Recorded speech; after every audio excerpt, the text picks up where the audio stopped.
Hi everyone, Adam here. It's the end of May, so I'm just going to do what I watched for May. These are movies, either first time watches or things I saw at the cinema. Okay, so on the 1st of May I watched Hokum. Here's a synopsis. We've been expecting you when novelist Om Bowman retreats to a remote inn to scatter his parents' ashes. He is consumed by tales of a witch haunting the honeymoon suite. Disturbing visions and shocking disappearances forces him to confront dark corners of his past. Quite a few people actually like this. One person who didn't like that much, me. It just didn't work for me. I kind of found it a little bit dull.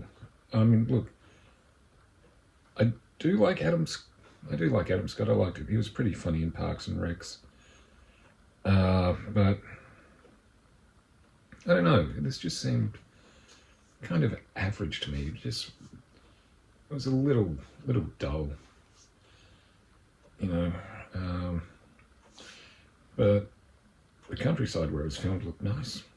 On the 3rd, went to the cinema to watch Ferris Bueller's Day Off. This was a 40th anniversary screening. I'm sure most people my age have seen it.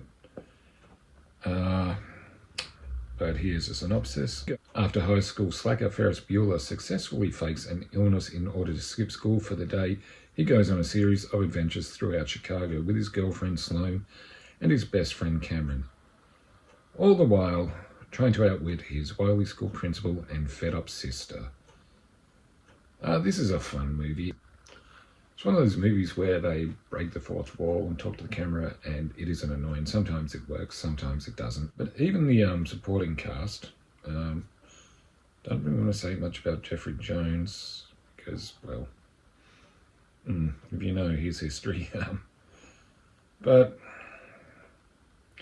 Alan Ruck is excellent as Cameron, though. And you know who else does a good job is Jennifer Grey as Jeannie, Ferris's sister. But yeah, it has a good cast and it is fun. It's I don't have to talk too much about it. If you're around my age, you most likely have seen it, and it's still a funny movie though. It's actually still quite funny. On the 8th, I watched Mortal Kombat 2. Right, here's a synopsis. Finished the fight. The fan favourite champions, now joined by Johnny Cage himself, are pitted against one another in the ultimate no-holds-barred gory battle to defeat the dark rule of Shao Kahn that threatens the very existence of the Earthrealm and its defenders. I actually enjoyed this. I thought this was a bit of fun. I'm not a mega Mortal Kombat fan. I thought Carl Urban did a pretty good job. I know he's not in-game accurate, but yeah, he's more of a fading action star in this. But yeah, they brought one character back from the first one, which I'm glad to see. But I won't say who, just in case you haven't seen it. But he's probably one of my favourite characters in the original. There's some decent fight scenes. It is silly, and I thought there's some decent action, but it is completely silly, let's be honest, but fun, actually. The story, doesn't really matter, to be honest, and I don't mean that as an insult. It's a Mortal Kombat movie. Yeah, okay. On the 10th, I watched The Sheep Detectives. Here's the synopsis. George Hardy is a shepherd who reads detective novels to his beloved sheep every night, assuming they can't possibly understand. But when a mysterious incident disrupts life on the farm, the sheep realize they must become the detectives. As they follow the clues and investigate human suspects, they prove that even sheep can be brilliant crime solvers. I have to say, this was actually a lot of fun. There's enough humour in it for adults. I mean, it's probably one of the most wholesome movies I've ever watched that has a murder in it. I mean, it's nothing too violent, but the cast do such a great job, especially the voice cast. A lot of well-known actors, and the plot actually does have some emotional emotional scenes as well, but it's the type of thing that kids could watch it. There's nothing overly violent, and there's enough humour for adults, and the CGI sheep look fantastic. And it is funny at times too, actually. Yeah, it was a fun one. We just want to watch something a bit light-hearted and funny, yeah. And on the 15th, I watched Obsession. Here's a synopsis.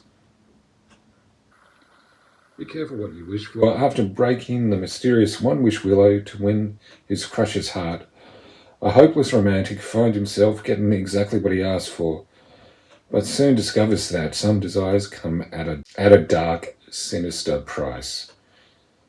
I did like this. There's a bit of dark humour, but it's also a well-done horror movie. I thought the two leads did a wonderful job. Who is it?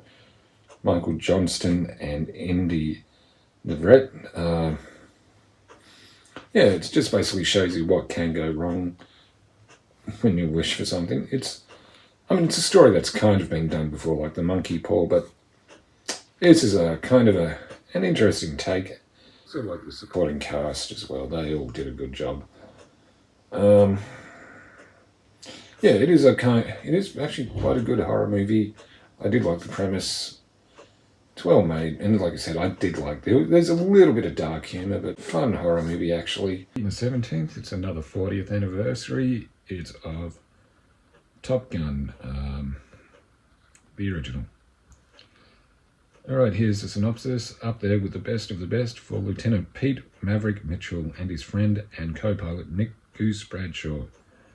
Being accepted into an elite training school for fighter pilots is a dream come true, but a tragedy as well as personal demons will threaten Pete's dream of becoming an ace pilot.